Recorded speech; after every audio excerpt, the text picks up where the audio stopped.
داتا صاحب نے لکھا ہے، یہ آج کل کا جو جدید نوجوان طبقہ ہے وہ ذرا بات جلدی سمجھ جائے گا۔ داتا صاحب رحمۃ اللہ لکھا ہے، حضرت عبداللہ بن مبارک رحمۃ اللہ علیہ سے کسی نے کہا کہ آپ بڑے زبردست محدث ہیں اور اتنی وارفتگی والے صوفی کم ملتے ہیں جتنے آپ ہیں، وجہ کیا ہے؟ تو حضرت عبداللہ بن مبارک فرمانے لگے، مجھے نہ توبہ کرنے سے پہلے ایک عورت سے عشق ہو گیا تھا، عورت سے۔ بڑی توجہ سے بات سمجھنا۔ آپ فرماتے ہیں میرا گھرانہ نمازی تھا، یہ داتا صاحب نے لکھا ہے کشف المعجوب میں۔ حضرت عبداللہ بن مبارک فرماتے ہیں کہ جس عورت سے مجھے عشق ہو گیا نا، اس کے محلے میں جا کے میں عشاء کی نماز پڑھتا تھا، اور پھر ساری رات میں اس کے گھر کے گرد رہتا تھا۔ وہ آدھی رات کو تھوڑی دیر کے لیے چھت پہ آتی تھی، دو ایک باتیں ہوتی تھیں، میں لوٹ آتا تھا۔ فرماتے ہیں ایک رات میں نے عشاء کی نماز اس کے محلے میں جا کے پڑھی۔ قاری صاحب نے نا کچھ آیات لمبی پڑھا دی تو مجھے غصہ آیا۔ کہہ دیتے نا لوگ مولویوں نے کام کو نہیں، سانو تے اور بھی ہیں، تو کہتے ہیں کہ نماز لمبی پڑھا دی تو مجھے غصہ آیا کہ جلدی پڑھاؤ۔ فرماتے ہیں نماز وہاں پڑھی، سخت سردی تھی، رات لمبی تھی، میں اس کے گھر کے گرد جا کے نا تو منڈلانے لگا، کیونکہ مجھے اس سے محبت تھی۔ فرماتے ہیں کہ 1 گھنٹہ 2 گھنٹے 4 گھنٹے 5 گھنٹے حتیٰ کہ سحری کا وقت ہو گیا، پاؤں پھوٹنے لگی، تو وہ نا بھاگتی بھاگتی چھت پہ آئی اور کہنے لگی کہ گھر میں رش بڑا ہے، مہمان زیادہ ہیں، آج بات نہیں ہو سکے گی۔ کہتے یہ لفظ کہتے وہ نیچے اتر گئی۔ جب میں وہاں سے واپس نکلا تو فجر کی اذان شروع ہو گئی تھی۔ یوں سمجھ لیں کہ 13 گھنٹے 14 گھنٹے بیت گئے۔ حضرت عبداللہ بن مبارک فرماتے ہیں اچانک نہ میں نے اپنے دل پہ توجہ کی، ساری رات وہ آئی نہیں تھی پر مجھے اس پہ غصہ بھی کوئی نہیں آیا، مجھے وہ بری بھی نہیں لگی، ساری رات اس نے کھڑا رکھا لیکن میرے دل سے اتری بھی نہیں۔ کوئی نہیں سمجھ آئی آپ کو میری بات؟ فرماتے ہیں کہ پھر میں نے اپنے دل پہ توجہ کی تو مجھے سمجھ آئی کہ مجھے اس سے کھرا پیار ہے، سچا پیار ہے۔ یعنی اس نے آدھا جملہ کہا کہ میں مجبور ہوں، تو میں نے اس سے مزید نہ قسم اٹھوائی نہ گواہ مانگے، میں اس کی وہ مجبوری بھی فوراً ہی مان گیا۔ تو جناب عبداللہ بن مبارک فرماتے ہیں کہ جب میں نے وضو کر کے مسجد میں جا کے 2 سنتیں پڑھی نا، تو میرے اندر سے آواز آئی، عبداللہ اگر ایک بی بی کے لیے تو ساری رات کھڑا رہ سکتا ہے اور اس کی سخت بات، سخت انتظار بھی تجھے غصہ نہیں دلاتا، اگر عورت کے عشق میں سارا کچھ ہو سکتا ہے تو رب رسول کے عشق میں بھی ہو سکتا ہے۔ پھر ان کی بتائی ہوئی تراویحاں تجھے غصہ نہیں دلائیں گی، پھر ان کا کہا ہوا روزہ تجھے غصہ، پھر تو یہ نہیں کہے گا کہ بڑا مشکل کام میں جی گرمیاں دے روزے نے، پھر تیری زبان سے کوئی لفظ، اس لیے کہ محبوب پر غصہ۔ وہ کسی اردو کے شاعر نے کہا تھا کہ اس نے کہا تھا عشق ایک ڈھونگ ہے، تو میں نے کہا تجھے عشق ہو خدا کرے، پھر کوئی تجھے اس سے جدا کرے، پھر تو اسے تسبیحوں پہ پڑھا کرے، پھر تو گلی گلی پھرا کرے، پھر تو اسی کا نام جپا کرے، پھر میں کہوں کہ عشق ایک ڈھونگ ہے اور تو نہیں نہیں کہا کرے۔ ایک صاحب نے مجھے ایک دفعہ فون کیا، ہمارے سنگی ہیں، وکیل ہیں، بیوی ان کی پروفیسر ہیں، کہنے لگے جی آپ کے ایک بزرگ نے کہا ہے کہ صحابہ نبی پاک صلی اللہ علیہ وسلم کا بول مبارک، پیشاب مبارک پی جاتے تھے۔ لوگوں کو بڑی جلدی ٹینشن ہونے لگ جاتی ہے ان چیزوں کی، بڑی جلدی۔ اس رستے کے مسافر نہیں نہ ہوتے، اس رستے کے مسافر نہیں۔ انہوں نے کہا جی کہ صحابہ حضور کا لعاب دہن اپنے چہرے پہ مال لیتے تھے، ناک سے اینٹ نکالتے تھے تو مال لیتے تھے، یہ کیسے ہو سکتا ہے؟ میں نے ان سے کہا کہ تمہاری عقل میں بات نہیں آئے گی، تمہارا شعبہ نہیں نا، تمہارا یہ شعبہ۔ کہنے لگے آپ سمجھا دیں۔ تو میں نے کہا بھائی سنو، آپ کی بیوی امیر خاندان سے ہے، ہماری بچیاں جو پڑھی لکھی ہوتی ہیں نا امیر خاندان سے ہوتی ہیں، یہ جب کسی کے گھر جاتی ہیں نا تو ان کا بچہ پیشاب کر دے تو انہیں بڑی بدبو آتی ہے، اور اگر وہ کہہ کر دے تو یہ بھی کہہ کرنے لگ جاتی ہیں۔ ہوتا ہے کہ نہیں ہوتا؟ اور گھر آ کے کہتی ہیں اوہ بڑے جاہل ہیں، صفائی نہیں کرتے، بچے نے ادھر ہی پیشاب کیا ہوا تھا، میں تو جو کھا کے گئی تھی وہ بھی باہر آ گیا۔ کہنے لگے جی بالکل یہ بھی ایسے ہی کرتی تھی۔ تو میں نے کہا جب اس بچی کا جو بڑا ناک چڑھاتی ہے، جب اس کی اپنی شادی ہو جائے، اپنا بچہ ہو جائے، اور بچہ بالوں میں پیشاب کرے پھر بھی کیا آتی ہے؟ کیوں؟ اس لیے کہ اپنا بچہ ہے. اور میں نے کہا میاں فرق اتنا ہے کہ صحابہ کا اپنا نبی تھا. یہ جب محبت ہو جاتی ہے نا تو پھر گھن نہیں آتی پھر کوئی. اور پھر مصطفیٰ کریم کا بول مبارک تو اللہ نے ویسے ہی پاک فرمایا ہے. تو میں نے کہا یہ باتیں اتنی دیر ہوتی ہیں جتنی دیر تک بچہ غیر کا ہوتا ہے. جب بچہ اپنا ہوتا ہے تو پھر یہ گفتگو. جب تک بچہ غیر کا تھا, آواز کم کریں گی تھوڑی, جب تک بچہ غیر کا تھا اس وقت تک کہہ بھی آ رہی تھی, بدبو بھی آ رہی تھی, گھن بھی آ رہی تھی. اور پھر بچے نے الٹی کر دی, اماں کے کپڑوں پہ کر دی, اس کے گود میں کر دی, لیکن پھر اماں کو کوئی تکلیف کیوں؟ اب کیا ہوا ہے؟ اب اس سے پیار ہو گیا, اب اس سے محبت ہو گئی. پھر بڑے بڑے سردار, یہ بخاری مسلم ہے, عروہ بن مسعود ثقفی ابھی غیر مسلم تھے, جب حدیبیہ کے مقام پہ آئے تو واپس جا کے انہوں نے پیغام مسلمانوں کو نہیں دیا, عالم کفر کو دیا.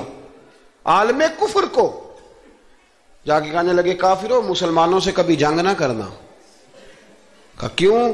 کہنے لگے میں حدیبیہ میں دیکھ کے آیا ہوں, اور میں کوئی بے وقوف آدمی نہیں, نادان نہیں کہ دیکھ کے آیا ہوں تو مطمئن ہو گیا ہوں. میں نے بڑے بڑے بادشاہ دیکھے ہوئے, میں سفیر ہوں, میں نے دنیا دیکھی ہے, لیکن جو تعظیم مصطفیٰ کریم کے غلام ان کی کرتے ہیں وہ میں نے کسی کو کرتے نہیں دیکھا. وہ میں نے نہیں دیکھا. کہا کیا دیکھ آئے ہو؟ یہاں تو ہمارے یہاں درود و سلام پڑھنے والے بھی غریب غریب لوگ رہ گئے ہیں. سنیں جی, آپ باتیں نہ کریں, بڑی مہربانی میری بات سنیں. ہمارے یہاں تو میلاد کے جھنڈے اٹھانے والے بھی غریب غریب لوگ رہ گئے ہیں. ناراض تو نہیں ہو گئے آپ حضرات؟ جلسے میں آنے والے بھی غریب لوگ, جلسہ کرانے والے بھی غریب لوگ. تگڑے لوگ بھی جلسہ کراتے ہیں پر کسی ایم این اے کا, وہ بھی جھنڈا لگاتے ہیں پجاروں پر کسی سیاسی جماعت کا. اپنے اپنے نصیب ہے نا. ساری زندگی جھوٹوں کے نعرے مارتے ہیں, سچے رسول کا نعرہ اللہ نے ہمیں عطا فرمایا ہے.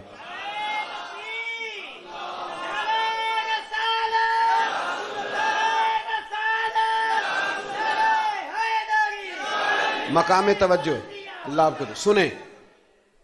عروہ بن مسعود کہنے لگے کہ ان سے جنگ نہ کرنا. کہا کیوں؟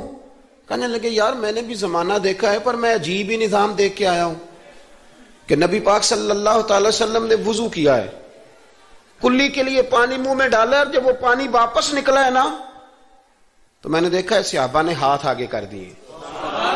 اور عروہ کہنے لگا یہ سارے غریب لوگ نہیں تھے, ان میں بلال حبشی جیسے غریب بھی تھے اور عبد الرحمن ابن عوف جیسے سیٹھ بھی تھے.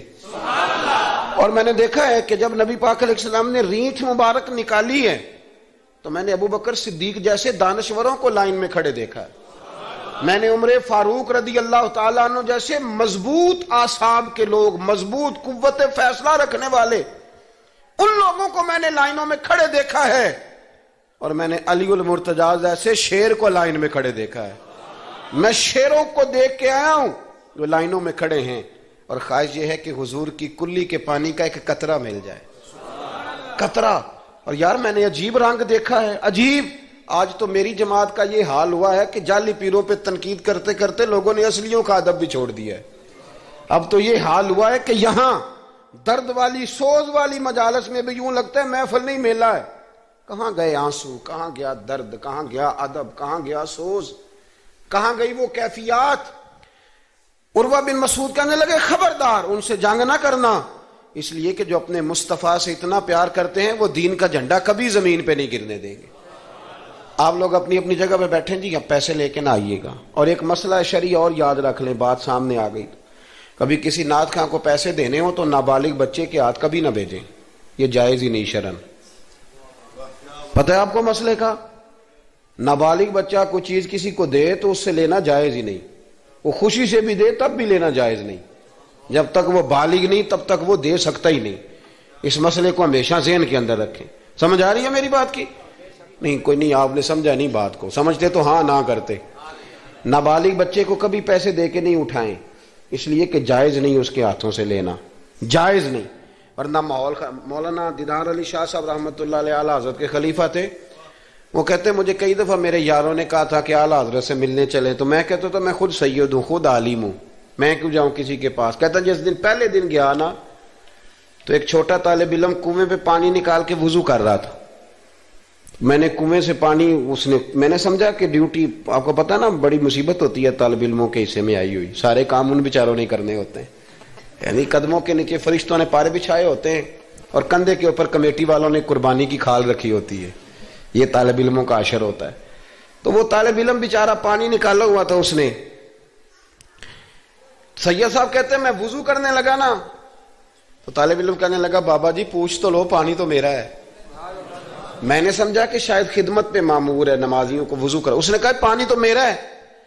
تو میں نے کہا چل بیٹے تو اجازت ہی دے دے میں وضو کر لوں۔ تو کہنے لگا آپ کو مسئلے کا پتہ ہونا چاہیے، میں نابالغ ہوں، اپنی مرضی سے بھی چیز کسی کو نہیں دے سکتا۔ سید صاحب کہتے ہیں میں نے اللہ اکبر کہا اور میں نے کہا دیدار علی شاہ تو بڑا عالم ہے، پر احمد رضا کے تو نابالغوں کا علم بھی تجھ سے زیادہ ہے۔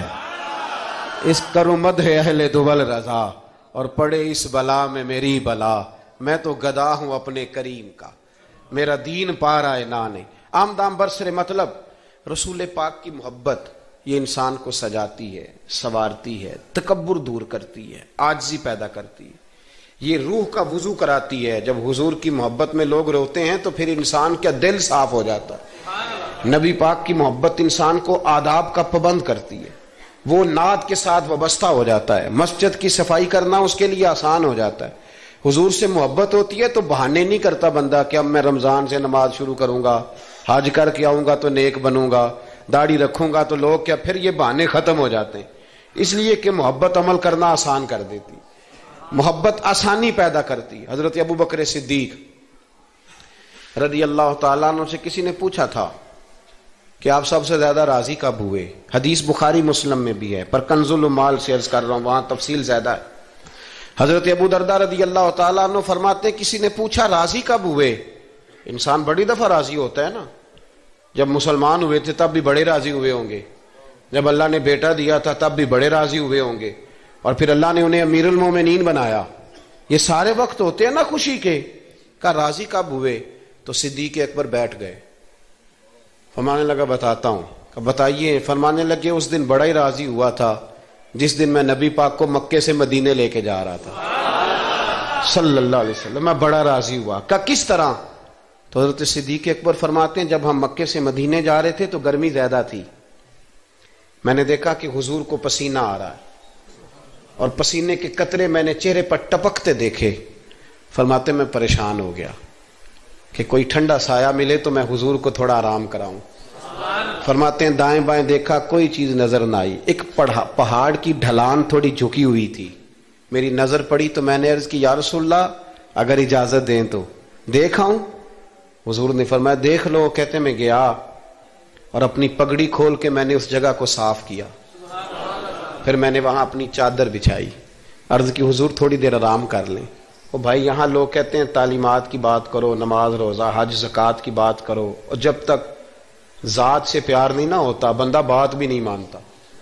یہ محبت مصطفیٰ ہوگی تو سارے کام آسان ہو جائیں۔ عشق رسول صلی اللہ تعالی علیہ وسلم آسان کر دے گا جینا۔ اعلیٰ حضرت فرماتے ہیں عشق تیرے صدقے جلنے سے چھٹے سستے، جو آگ بجھا دے گی وہ آگ لگائی ہے۔ حضور صلی اللہ علیہ وسلم کے لیے میں دیکھ کے آیا سایہ، آپ فرماتے ہیں پھر میں نے عرض کی یا رسول اللہ صلی اللہ علیہ وسلم تھوڑی دیر آرام کریں۔